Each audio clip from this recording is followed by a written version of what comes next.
सहनावतु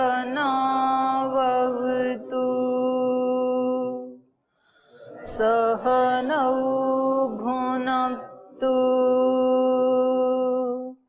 सह वीर्यं करवावहै तेजस्विनावधीतमस्तु मा विद्विषावहै। ओम शांति शांति शांति।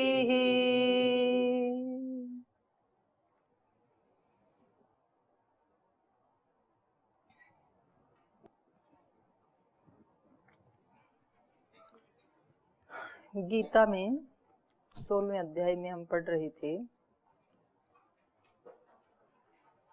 गीता का जो मुख्य उद्देश्य है वो है हर समय हमें हमारे हर कर्म को पूजा जैसे बनाना। मतलब केवल कुछ पूजा के घंटे होते हैं, कुछ काम के अपने कार्य के कर्तव्य पालन के हमारे आवर्स होते हैं, हमने उनका एक पार्टीशन कर रखा है। ये साधना का काल, ये सेवा का काल, ऐसे हमने दो भाग बना रखे हैं। भगवान कृष्ण हमें बताना चाहते हैं कि जो साधना का काल है वो तो साधना का काल है ही, साधना का काल सेवा काल बन जाए और जो सेवा काल है वो साधना काल बन जाए, तो दोनों ही साधना काल और दोनों ही सेवा काल बन जाए। ये हमें ये बताना चाहते हैं। तो शुरू से ही दूसरे अध्याय से लेकर के ही और 18वें अध्याय तक वही बातें अलग अलग तरीके से वो कह रहे हैं। कहीं स्थित प्रज्ञ बनने के लिए बता रहे हैं, कहीं भक्त बनने के लिए बता रहे हैं, कहीं ज्ञानी बनने के लिए बता रहे हैं। तो अलग अलग ढंग से हमें बता रहे हैं ये। तो कल हम दैवी संपद पढ़ रहे थे, इसमें 26 गुण बताए। इससे पहले जो भक्त बनने की योग्यता, ज्ञानी बनने की जो योग्यता बताई, उसके कितने गुण बताए थे? 20 गुण बताए थे उसमें। ऐसे ही यहाँ तो यहाँ पर कल एक बात थी, भवन्ति संपदम दैवीम अभिजातस्य भारत, ये था। तेज क्षमा धृति शौचम अद्रोहो नातिमानिता,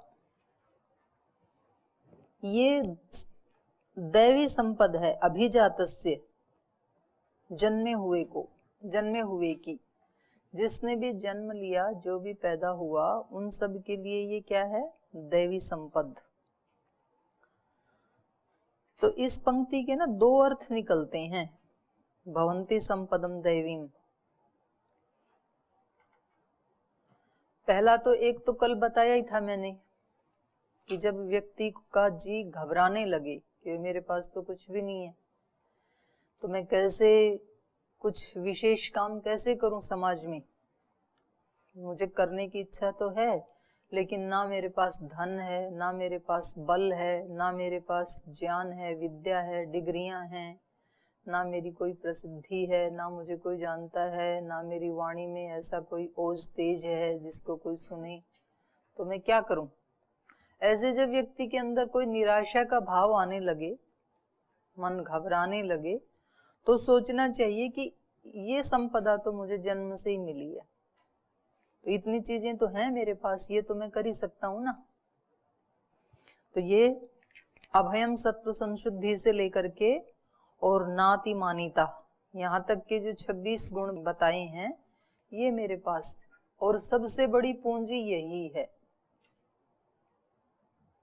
वहां रामायण में लंका कांड जब शुरू होता है, तो एक तरफ श्री राम खड़े हैं खड़ाऊ पहन के, एक धनुष है केवल उनके पास, और साथ में लक्ष्मण, हनुमान, अंगद, कुछ गिने चुने वानर जाति के लोग, और उधर से रावण आता है।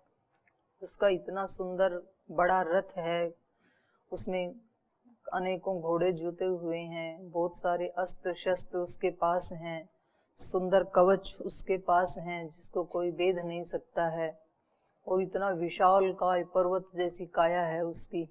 तो उसको देख करके विभीषण भयभीत हो जाते हैं। विजय रथ करके आता है वहां पे, रावण रथी विरथी रघुवीरा।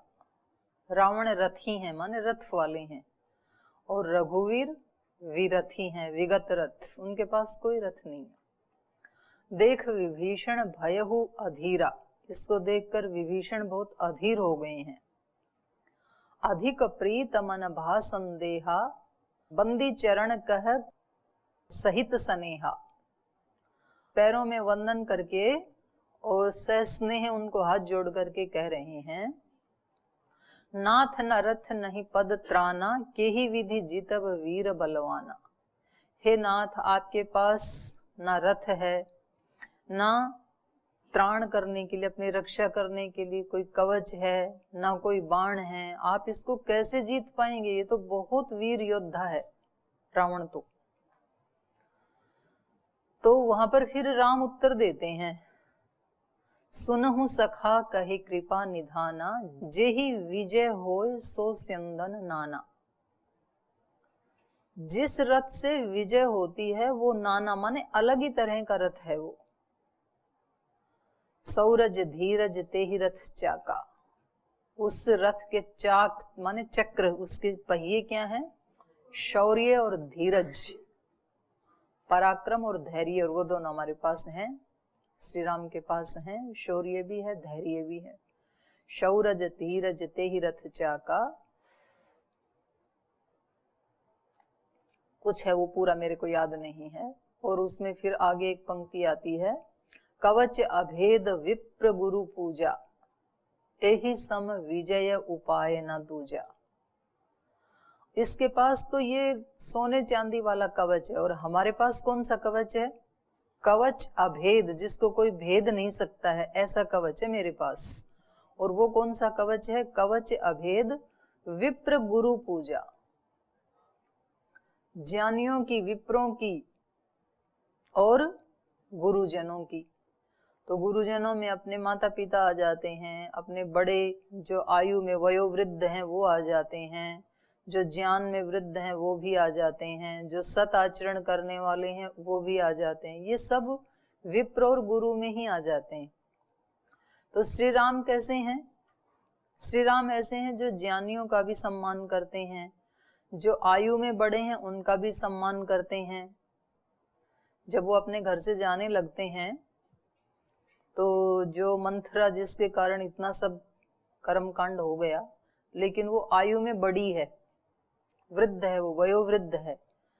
तो राम और सीता दोनों जाते समय, और वो तो उनके घर की दासी है, तो भी उनके पैर छू के आशीर्वाद लेते हैं दासी के। और जिसने उनके साथ इतना बुरा किया, तो यहाँ उनकी महानता दिखाई देती है। जो बुरा कर रहा है उसके वैसे ही संस्कार है, तो और क्या करेगा बेचारा, वो ही कर सकता है, वो और क्या करेगा। और ये फिर भी उसके पैर छू के आशीर्वाद ले रहे हैं, क्योंकि ये महान है, तो महान आदमी वो ही कर सकता है, और क्या करेगा। वो कोई ओछे आदमी के साथ ओछेपन पे तो आ नहीं सकता है। तो वहां वो कहते हैं, कवच अभेद विप्र गुरु पूजा, एहि सम विजय उपाय न दूजा। विजय का इससे बढ़िया, इससे अलावा और कोई उपाय नहीं हो सकता है। अगर किसी को इस संसार रूपी युद्ध को जीतना है तो उसका यही एक उपाय है। ऐसे उसके पास रथ होने चाहिए, वो बहुत सुंदर है, उसको आप याद कर लीजिए। विजय रथ नाम से है, नहीं तो कल मैं आपको ला के दूंगी, मेरे पास है। तो उसमें बहुत सुंदर सुंदर उसके बाण क्या हैं, उसकी ध्वजा क्या है उस रथ की, उसके चक्र क्या हैं, घोड़े क्या हैं, वो एक अलग ही तरह की विजय करने की सामग्री उसमें बताई है। तो ऐसे ही यहाँ पर जब मन में ऐसे आने लगे कि मेरे पास तो कुछ भी नहीं है, मैं क्या कर सकता हूँ, तो व्यक्ति को सोचना चाहिए इतनी तो संपदा मेरे पास है, जन्म से ही है ये। एक तो ये अर्थ हुआ।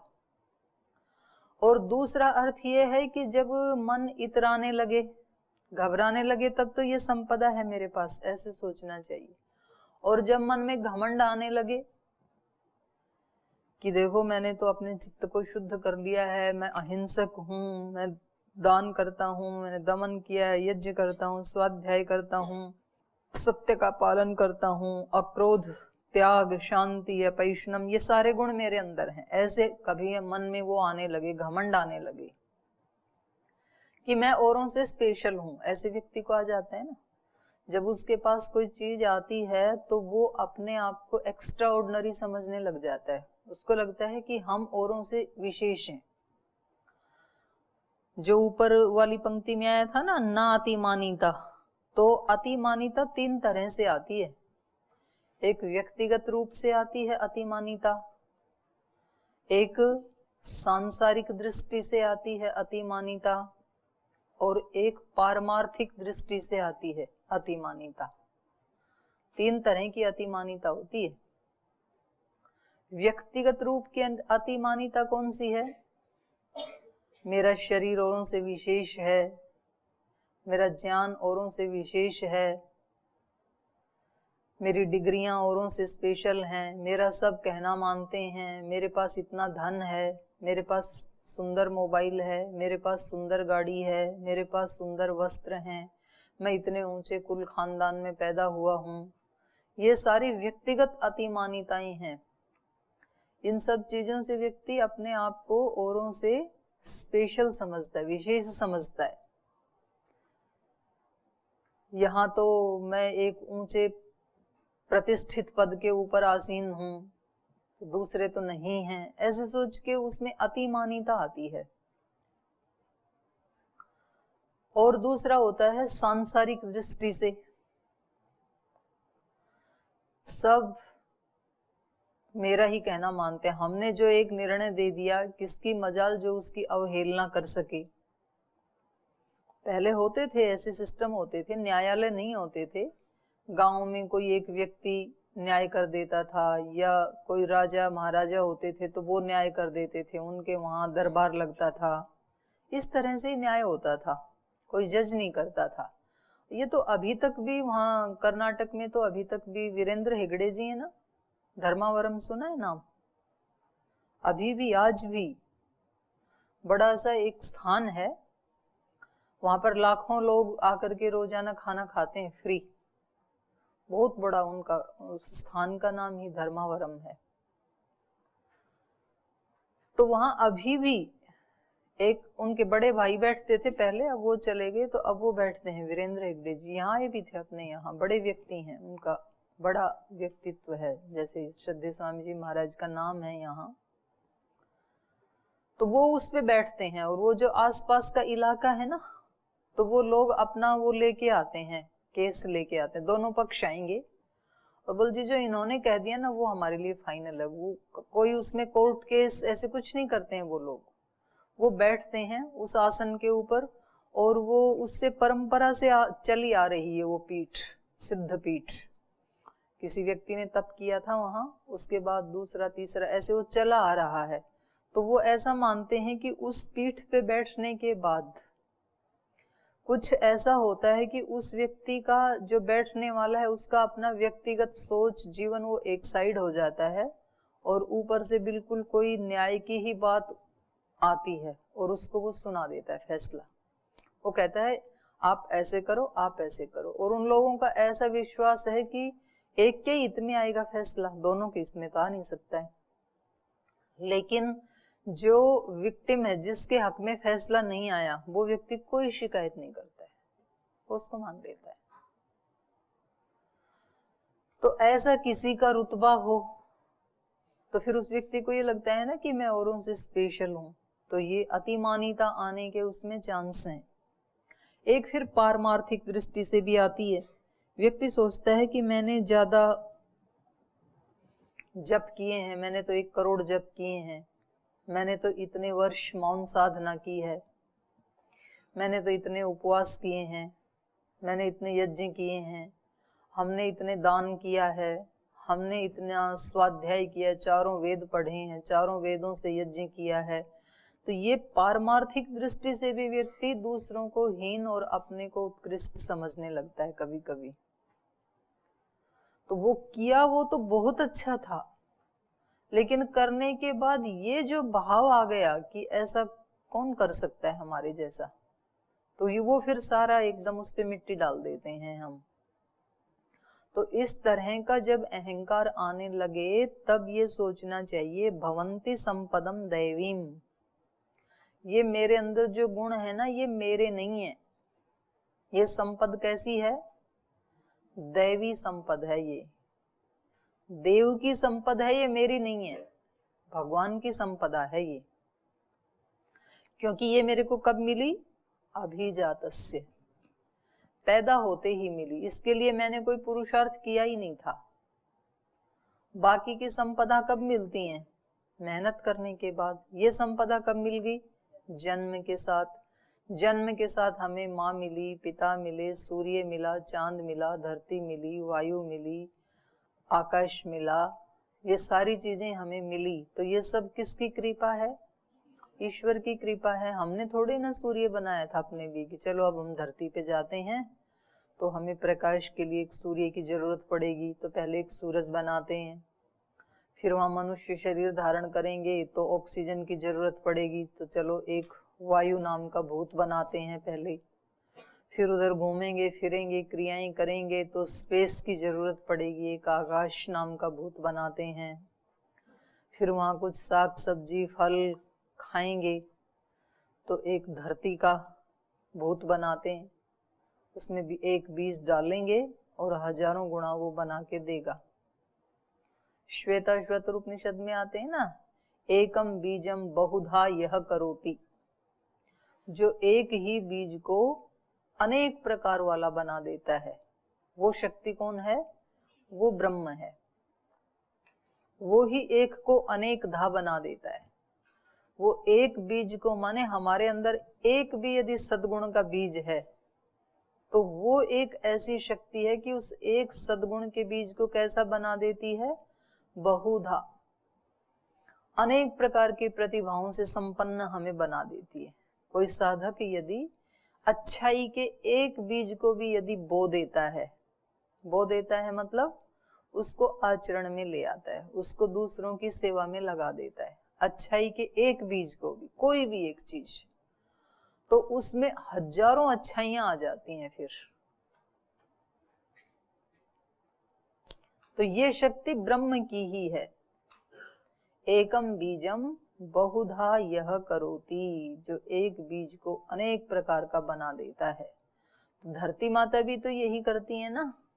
तो धरती माता में ये गुण किससे आया है? वो किसकी शक्ति है? धरती माता में ब्रह्म की ही शक्ति है, ईश्वर की ही शक्ति है। वो ईश्वर ही धरती में प्रवेश करके उस एक बीज को बहुधा कर रहा है, अनेक प्रकार वाला बना रहा है।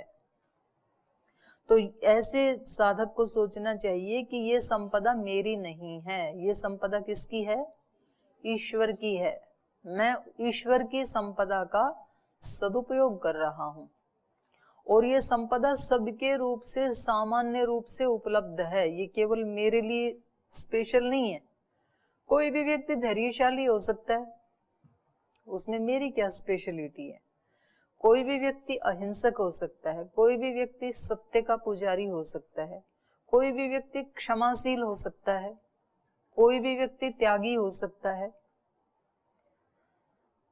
प्राय मैंने कई बार देखा, जैसे वो सड़क पे जाते हैं ना और वो भीख मांगने वाले आते हैं गाड़ी के पास, तो कई बार गाड़ी में बैठा हुआ मालिक तो शीशा ऊपर कर लेता है, वो देखता ही नहीं है भिखारी की तरफ, और ड्राइवर अपनी जेब में से निकाल के एक चिल्लर दे देता है उसको, 5 रुपए का कॉइन, 2 रुपए का, 1 रुपए का।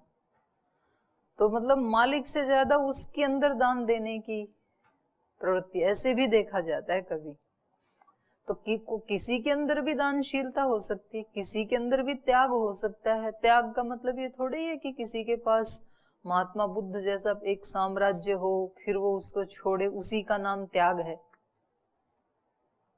महात्मा बुद्ध एक बार किसी नगर में गए और उस नगर के लोग उनके लिए बहुत सुंदर सुंदर भेंटें लेकर के आए, कोई हीरे मोती जवाहरात, कुछ कुछ लेके आई।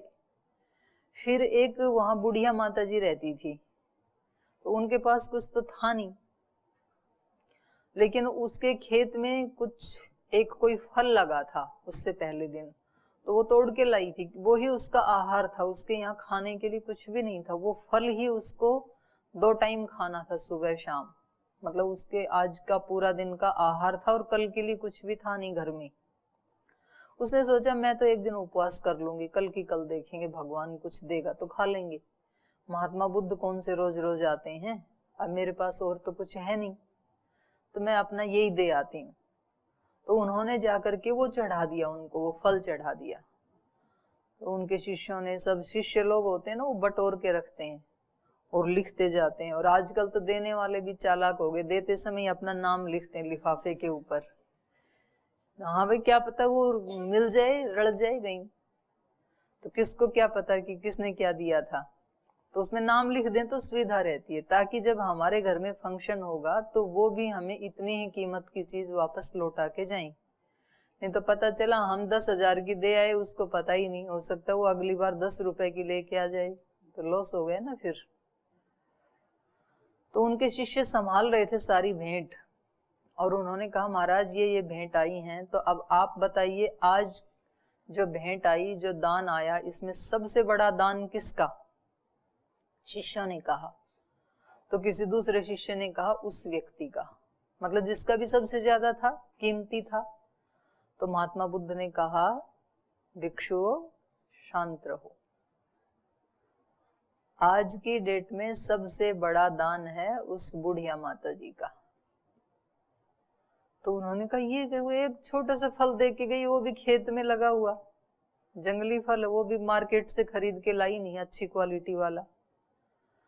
उन्होंने कहा इन लोगों ने जो भी दान दिया है, वो जो उनके पास था उसका एक पार्ट दिया है, छोटा सा दिया है, लेकिन उस माता ने तो अपना सर्वस्व दान किया है।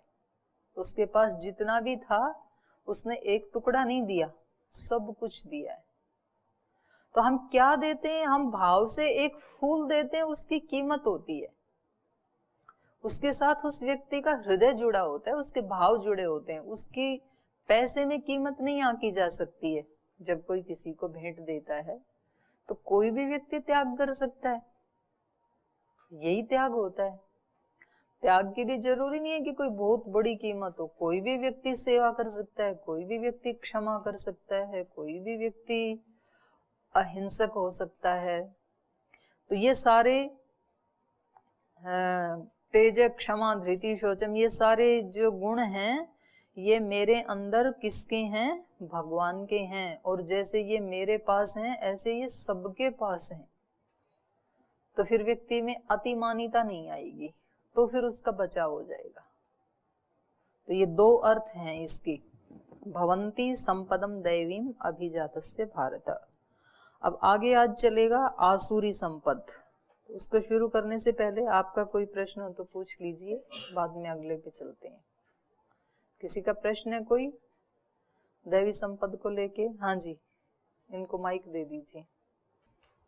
ओम दीदी प्रणाम। इसमें जो दैवी संपदा का 26 गुण बताया, करुणा तो नहीं आया? करुणा नहीं आया? किसी के साथ जोड़ा है? दया के साथ हाथ गया ना, दया का ही एक रूप है, वो उनका पर्यायवाची है। हाँ। और एक ही बताया लज्जा। और एक इसमें ये भी बात है कि ये जो 26 गिनाए हैं केवल इतने ही हैं, इसके अलावा नहीं है, ऐसा भी नहीं है, अनंत गुण हो सकते हैं हाँ, दैवी संपद के। तो ये तो मुख्य मुख्य गिना दिए हैं। और ये जो लज्जा बताया कि साधक को कहाँ कहाँ लज्जा करना है, कहाँ नहीं करना है। जो भी भगवान के विधान के विपरीत है, वेद के विधान के विपरीत है, राष्ट्र के संविधान के विपरीत है, समाज के संविधान के विपरीत है, और अपनी आत्मा के अनुशासन के विपरीत है, उस काम को करने में संकोच होना, न करना, ये ही लज्जा है। हो गया? और कोई प्रश्न है किसी का? नहीं तो व्यक्ति को करने के बाद पश्चाताप होता है, पहले तो कर देता है। ओम दीदी जी, जी जैसा आपने बताया कहाँ कि बोल रहे हैं? जी जब किसी के अंदर जब कोई गुण दिखाई दे तो उसे मतलब अपना मान करके, जब अपना मानता है तो अभिमान होता है, तो इसीलिए भगवान के द्वारा ये गुण दिए गए हैं, ऐसा मानने पर अभिमान नहीं होता है। लेकिन जब कोई हमारे अंदर कमियां होती हैं, न्यूनता होती हैं, तो फिर हीन भावना भी तो आती है, वो कहाँ से? हीन भाव दोनों तो बताए मैंने, अभी बताए ना मैंने। हीन भावना आई तब क्या सोचना है, कौन बताएगा? इनको दे दो, ईश्वर जी को ये बताएंगे। हीन भावना आई तब क्या करना, अभी तो बताया। जैसे आपने बताया और स्वामी जी कहते हैं कि जब हीन भावना आए तो अपने से नीचे वालों को देखना चाहिए, और जब और अभी गीताकार ने क्या बताया? गीता क्या कह रही है? अभी अभी तो बताया मैंने। हाँ जी नरेश जी, इसका मतलब आप लोग यहाँ कक्षा में बैठ के भी एब्सेंट रहते हैं। क्या बताया भाई गीताकार ने? जब हीन भावना आए तो ये देखना चाहिए कि परमात्मा की दी हुई संपत्ति है ये सब, ये मेरा कुछ नहीं 26 है। चीजें तो मेरे पास हैं कम से कम। हीन भावना आए तब ये सोचना चाहिए, अभी तो बोला मैंने। व्यक्ति दो भावों में रहता है ना। जब हीन भावना आए तो और कुछ मेरे पास है या नहीं है, पर ये 26 गुण तो जन्म से ही मेरे पास हैं, तब अब ऐसे समझना चाहिए। और जब घमंड आए तब क्या समझना चाहिए? ये मेरे नहीं है। इनका भी घमंड आता है व्यक्ति को, अच्छाई का भी घमंड आता है, तब ये सोचना चाहिए कि ये मेरे नहीं है, ये भगवान के हैं। समझ गए दुर्गेश जी? उसको दोबारा दे दो।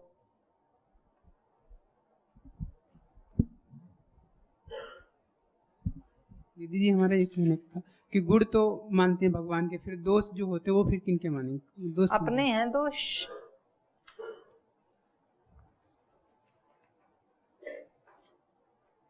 दोष अपने हैं, और अपने भी अविद्या के कारण हैं, अपने स्वरूप में दोष नहीं है। आत्मा तो निर्दोष ही है, आत्मा को जो स्वरूप है वो दोष युक्त नहीं है, और परमात्मा में तो दोष हो ही नहीं सकते हैं। तो ये अज्ञान के कारण माना हुआ है।